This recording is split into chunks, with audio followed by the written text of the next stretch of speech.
नरः शूनं कृषतु लाङ्गलम् शूनं वरत्रा बध्यन्ताम् शूनं अष्टामुदिङ्गय। सुखद हो अश्व और वाहन, सुख दे हमें मनुष्य। हल सुख के साथ खेत जोते, जुए सुख पूर्वक बांधे जाएं। मीठी हो चाबुक की मार भी। शूनं न फला विकृपन्तु भूमि शूनं कीनाशाभियन्तु वाहे शूनं पर्जन्य मधुना पयोभि शूनासिरा शूनमस्मासु दत्तम्।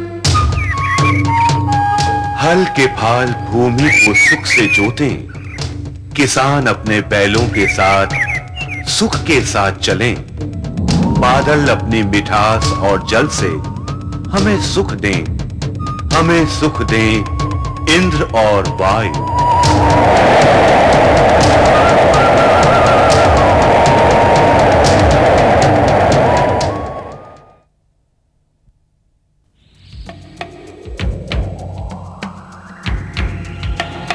और इस तरह 18वीं सदी के ढलते वर्षों में इंग्लैंड की एक मामूली सी व्यापारिक company east India company Hindustan जैसे विशाल देश की शासक बन गई।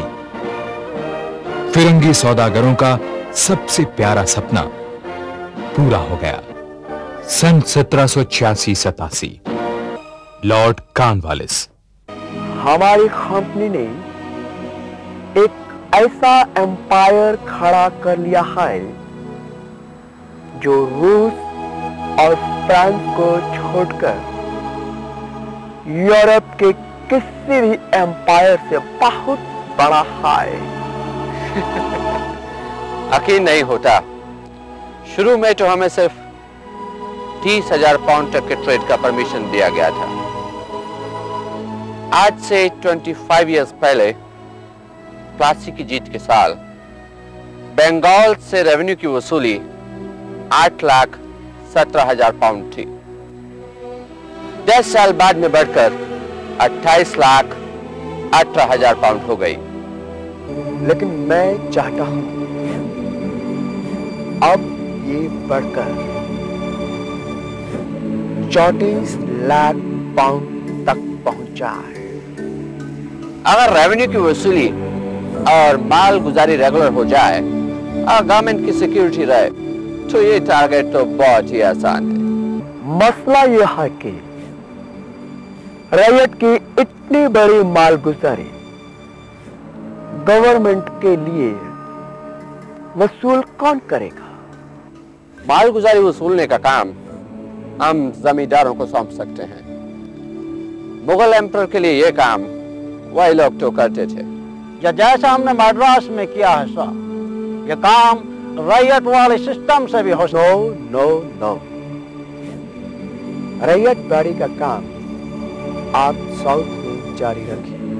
अगर ये जमींदार हमारे एजेंट बन गए तो रेवेन्यू के फिक्स रेट के मुताबिक हम उनको जमीन पर अधिकार दे दें।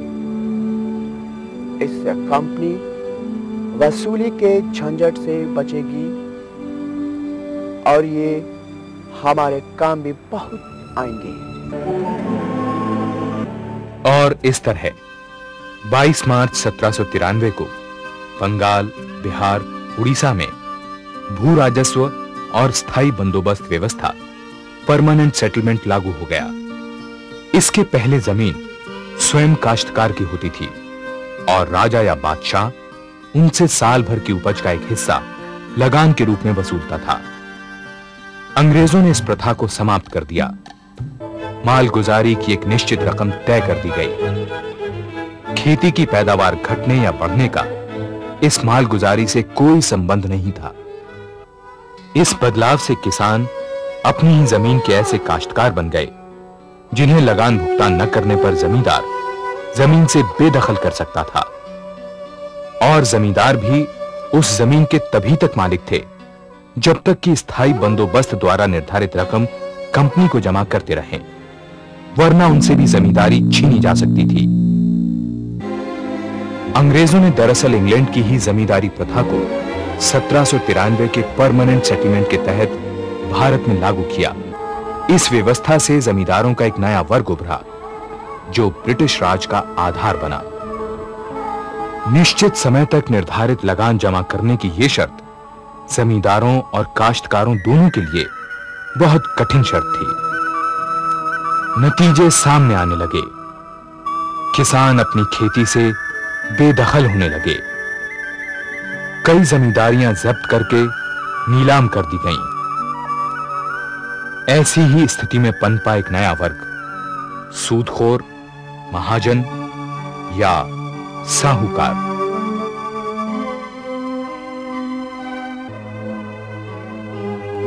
टॉमस मुनरो द्वारा लागू की गई बंबई, मद्रास, बरार, सिंध और असम की रैयतवाड़ी व्यवस्था का भी यही हाल हुआ। इस व्यवस्था में मालगुजारी का निर्धारण जमीन के क्षेत्रफल के आधार पर किया जाता था। इस तरह हिंदुस्तान के 49% क्षेत्र में स्थायी या अस्थायी जमींदारी प्रथा और 51% क्षेत्र में रैयतवाड़ी लागू हो गई। 20वीं सदी के आते आते खेती न करने वाले भूस्वामियों की संख्या मद्रास और बंबई में 3 गुनी बढ़ गई।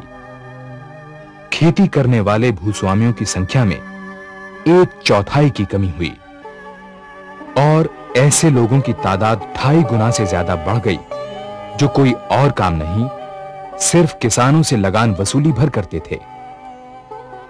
अंदाजा लगाया जा सकता है कि किसानों पर कितना ज्यादा बोझ बढ़ा। यही नहीं, साहूकार के कर्ज और जमींदार की सख्ती से लगातार बेदखली की बदौलत 20वीं सदी के तीसरे दशक तक आते आते लगभग 3.5 करोड़ भूमिहीन खेत मजदूर हो गए। इंग्लैंड के संसद सदस्य विलियम फुलरटन, हमारे मिस एडमिनिस्ट्रेशन ने पिछले 20 सालों में ही बंगाल के हरे भरे गांवों को बंजर बना डाला है। वहां के खेतों में अब खेती नहीं होती, झाड़ियां उग रही हैं। वहां का किसान अब पूरी तरह से रुक चुका है। वहां बार बार अकाल पड़ते हैं। पॉपुलेशन कम हो चुकी है। ऑफ कोर्स हम लोग आगे से ज्यादा अमीर और खुशहाल हुए हैं, but at the cost of India.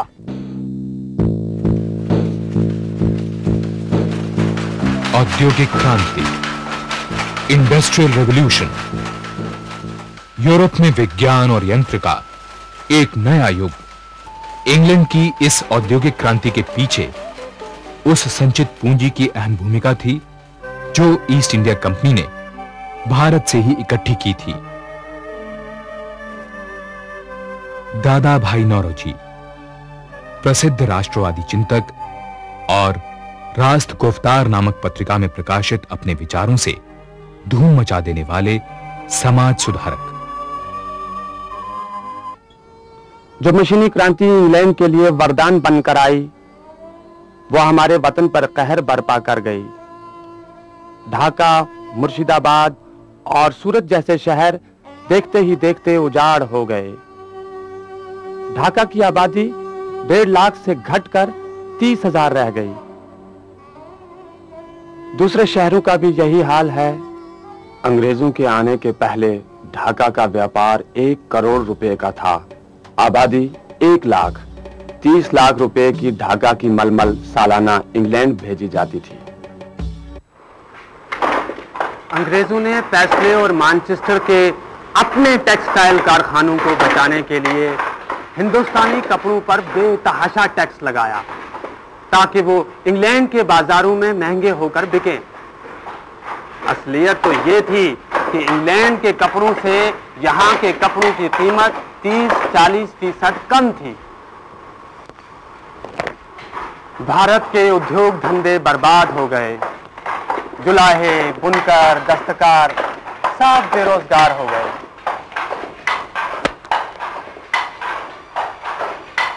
ये सब कुछ किया गया हिंदुस्तान को इंग्लैंड के उद्योगों का दास और चाकर बनाने के लिए। ये देश जो कृषि ही नहीं, कारीगरों, शिल्पियों और व्यापारियों का भी देश था, कंगाली के कगार पर धकेल दिया गया।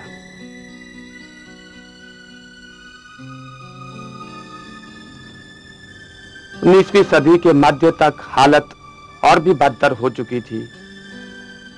हिंदुस्तानी सूती कपड़े की कीमत 13 लाख पाउंड से घटकर सिर्फ 60,000 रह गई और हिंदुस्तान में इंग्लैंड के सूती कपड़े की खपत 10 लाख गज से बढ़कर 6 करोड़ गज हो गई। विनाश, तबाही, ढाका का मलमल बंद हो गया। तुम लोगों को अब सूट बनाने का कोई जरूरत नहीं है, वो इंग्लैंड से आएगा। हमारा फैक्ट्री इंग्लैंड में उधर बहुत सूट बनाता है, वो उधर इंग्लैंड से आएगा। इंडिया के वास्ते पहले से 6,000 गुना ज्यादा सूट उधर से वहां का लोग भेजेगा।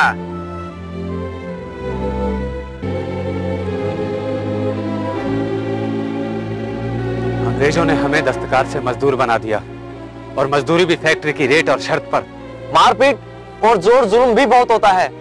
सिर्फ हम ही बर्बाद नहीं हुए हैं भैया, चमड़ा, लोहा, कपास, तांबा और पीतल सबका काम करने वाले कारीगर तबाह हो गए। सब लोग शहर छोड़कर गांव की ओर भाग रहे हैं, लेकिन गांव की खेती किसानों का पेट कैसे भरे भैया। महाजन, जमींदार सूद और माल गुजारी की चौतरफा मार से रैयत पहले से ही करा रही है। तमाम जुलाहों और बुनकरों के नाम अपने बही में लिख लिए हैं अंग्रेजों ने। दक्कन से जो बढ़िया कपास यहाँ आता था, उसका थोक व्यापार भी तो अंग्रेजों ने हथिया लिया है। और इतना जुल्म सहकर भी कपड़ा हम बनाएं, वो भी तो यही लोग खरीदते हैं। अरे बर्बाद हो गए हम लोग तो। किसानों और कारीगरों की परवाह भला अंग्रेज क्यों करते? उनकी नीति तो साफ थी, यहाँ के लोगों को पूरी तरह खेती पर निर्भर करना, यहाँ का कच्चा माल यहाँ से बाहर ले जाना और इंग्लैंड से तैयार किया गया माल यहाँ के बाजारों में बेचना। अंग्रेजों ने चाय के बागानों और नील की खेती में हिंदुस्तानी किसानों और मजदूरों से गुलामों की तरह काम करवाना शुरू किया। कपास, चमड़ा, ऊन, तेल, नील, पटसन जैसी चीजें जिनकी जरूरत इंग्लैंड के कारखानों को थी, उनका निर्यात कई गुना बढ़ गया। जिस देश के करोड़ों लोग भूख से बेहाल थे, वहां से ज्यादा माल बाहर ले जाने की खपत अंग्रेजों पर सवार थी। हद तो ये कि 1858 तक 38 लाख पाउंड की कीमत का अनाज यहां से बाहर ले जाया गया। 18वीं सदी के उत्तरार्ध में सन्यासियों और फकीरों का विद्रोह, इसमें बहुत बड़ी संख्या में किसान शामिल थे। आदिवासी भी अपने शोषण के खिलाफ बागी उठे। मध्य प्रदेश और महाराष्ट्र का भीलों का विद्रोह, उड़ीसा के कोलों, गोंडों और खूनों का विद्रोह, राजस्थान के मेड़ों और बंगाल बिहार के संथालों का विद्रोह और 1857 का देशव्यापी राष्ट्रीय संग्राम, जिसे अंग्रेजों ने म्यूटनी या गदर कहा।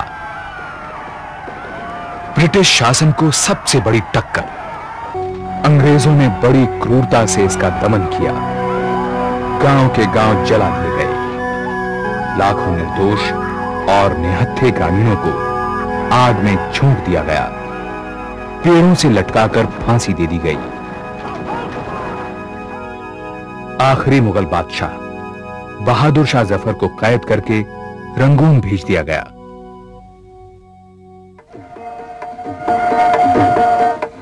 Rail engine. सन 1853 में बंबई और ठाणे के बीच चलने वाली भारत की पहली रेलगाड़ी 1872 तक 5073 मील और 20वीं सदी की शुरुआत तक 20,000 मील लंबी पटरियों पर दौड़ने लगी। टेलीग्राफ सूचना और संपर्क के क्षेत्र में एक नई क्रांति, परिवहन और संचार संपर्क का एक नया दौर। समुद्र पर इंग्लैंड से चलने लगे भाप के जहाज, कच्चे माल का निर्यात कई गुना बढ़ा। 17 लाख पाउंड की कीमत के कपास का निर्यात 1914 तक बढ़कर 2 करोड़ 20 लाख पाउंड हो गया। सिर्फ 3.25 करोड़ पाउंड वजन के कच्चे कपास का निर्यात बढ़ते बढ़ते 1 अरब पाउंड तक जा पहुंचा, यानी 30-35 गुना बढ़ोतरी। पटसन का निर्यात तो 126 गुना बढ़ गया। जीवी जोशी, 19वीं सदी के महान भारतीय अर्थशास्त्री, इकोनॉमिक सिचुएशन इन इंडिया के लेखक। पटसन, नील, कपास, अफीम, चाय और कॉफी मुख्य फसलें थीं जिनकी जरूरत अंग्रेजों को सबसे ज्यादा थी। Transport of native labourers act के तहत चाय बागानों के मजदूरों की भर्ती ठेकेदारों के जरिए से की जाती थी। चाय बागानों में इन मजदूरों को उनके औरतों, बच्चों समेत जानवरों की तरह भूखा नंगा रखा जाता था। इनलैंड इमिग्रेशन एक्ट ने इनकी हालत और खराब कर दी। इस तरह आर ब्रूस द्वारा 1824 में चीन से लाए गए चाय के बीजों का असम और उत्तरी भारत में निरूपण इतना फायदेमंद रहा कि भारतीय मजदूरों के खून, पसीने और आंसुओं से सिंचकर इसका निर्यात सन 1900 में 7 करोड़ पाउंड से बढ़कर 36 करोड़ पाउंड से भी ज्यादा हो गया था। इसी तरह 18वीं सदी के आखिर में सिर्फ 100 टन जूट अंग्रेज यहां से ले गए थे। वो उन्हें इतना उपयोगी लगा कि 1885 तक बंगाल में जूट के 20 कारखाने लग गए और 35 करोड़ रुपए के मूल्य का जूट 19वीं सदी में ही निर्यात होने लगा। अंग्रेजों ने किसानों को मजबूर किया कि वे खाद्यान्नों की जगह इन नकदी उपजों के लिए मजदूरों की तरह काम करें। इसका परिणाम यह हुआ कि जब कभी भी सूखा पड़ा तो लोग दाने दाने को तरस गए। वे जूट, कपास, रबर, चाय, कॉफी, तंबाकू वगैरह खाकर तो अपना पेट भर नहीं सकते थे। 19वीं सदी के उत्तरार्ध में 24 बार अकाल पड़े, जिनमें खुद अंग्रेजों के आंकड़ों के मुताबिक 2 करोड़ से ज्यादा लोग मरे। देश की इस दुर्दशा और अंग्रेजों के शोषण के खिलाफ राष्ट्रीय चेतना जोर पकड़ने लगी। लोकमान्य बाल गंगाधर तिलक, इतनी तबाही और बर्बादी हमारे देश ने कभी नहीं देखी है। करोड़ों देशवासी दाने दाने को मोहताज होकर कीड़े मकोड़ों की तरह बढ़ रहे हैं, मवेशी मर रहे हैं। इन अकालों ने फिरंगी शासन का चेहरा बेनकाब कर दिया है। मैं पूछता हूं कि वे किसानों से लगान और मालगुजारी क्यों वसूलते हैं? क्या इसके बदले वे कोई सुरक्षा प्रदान करते हैं खेती को? मैं आप सब किसान भाइयों से अपील करता हूं कि आप सब मालगुजारी देना बंद कर दें। राष्ट्रवादी नेताओं और किसानों के असंतोष को कम करने के लिए कृषि व्यवस्था में सुधार के कुछ काम अंग्रेजों ने किए। अकाल आयोग बनाया गया, कृषि महानिरीक्षक की नियुक्ति की गई। 1905 में पूसा, बिहार में इंपीरियल एग्रीकल्चरल रिसर्च इंस्टीट्यूट की स्थापना हुई। कार्बनिक खादों, फलदार वृक्षों, हरी खाद आदि पर शोध हुए। पश्चिमी यमुना नहर, गोदावरी एनीकट परियोजना, पंजाब की सरहिंद नहर आदि पर काम किया गया। यूकेलिप्टस, महोगन, सिनकोना, सरकंडों की कुछ किस्मों का सफल निरूपण हुआ। मलबेरी, स्ट्रॉबेरी, चुकंदर, मूली, गाजर, फूल गोभी जैसी कई सब्जियां और फल बोटेनिकल गार्डन्स में प्रयोग के तौर पर लगाए गए। 1926 में कृषि आयोग की नियुक्ति हुई, लेकिन इन योजनाओं का लाभ आम किसानों तक नहीं पहुंचा। किसानों की हालत अब भी ज्यों की त्यों थी। उसकी आय में बेहद गिरावट हुई थी। 1930 में उस पर कर्जे बिहार और उड़ीसा के कुल राजस्व से लगभग 23 गुना थे। सरदार वल्लभ भाई पटेल के नेतृत्व में गुजरात के बारदोली के किसानों ने लगान न देने का जबरदस्त आंदोलन छेड़ा। केरल में किसानों का मोपला संघर्ष शुरू हुआ। 1936 में अखिल भारतीय किसान सभा का पहला विशाल अधिवेशन लखनऊ में हुआ। सम्मेलन ने मांग की कि किसानों के तमाम कर्जे माफ कर दिए जाएं, लगान और राजस्व कृषि की उपज पर आधारित हों, बेगार की प्रथा समाप्त हो। और इसी दौर में भारत की स्वाधीनता के स्वप्न को सच्चाई में बदलने वाले उस व्यक्ति का भारतीय राजनीति में प्रवेश हुआ जिसका नाम था मोहनदास करमचंद गांधी। यह भी एक विलक्षण संयोग था कि महात्मा गांधी ने स्वाधीनता संग्राम की शुरुआत बिहार के चंपारण जिले में नील के खेतिहरों के बीच से की थी। उनकी यातनाओं पर दीनबंधु मित्र का लिखा गया नाटक नील दर्पण अंग्रेजों ने प्रतिबंधित कर दिया था। गांधी की अगुवाई में इन किसानों को अपनी मुक्ति की रोशनी दिखाई पड़ी और उन्होंने वो संघर्ष जीत लिया। सन 1939 दूसरा विश्व युद्ध। सारा संसार युद्ध की आग में जल उठा और 1942-43 में बंगाल का महाअकाल। सिर्फ बंगाल में मरने वालों की संख्या 35 लाख। 15,90,000 परिवार खेत बेचकर भूमिहीन हो गए। भूखे मां बाप बच्चों को सड़कों पर छोड़ आए। यह अकाल मानव निर्मित अकाल था। इन लाखों लोगों की मौत की जिम्मेदारी भ्रष्ट अंग्रेजी प्रशासन और उसके समूचे तंत्र पर जाती थी। गांधी, नेहरू, पटेल, पंत आदि राष्ट्र नेताओं के नेतृत्व में देश के कोने कोने से करोड़ों कंठों से एक साथ आवाजें उठने लगीं। अंग्रेजों, भारत छोड़ो।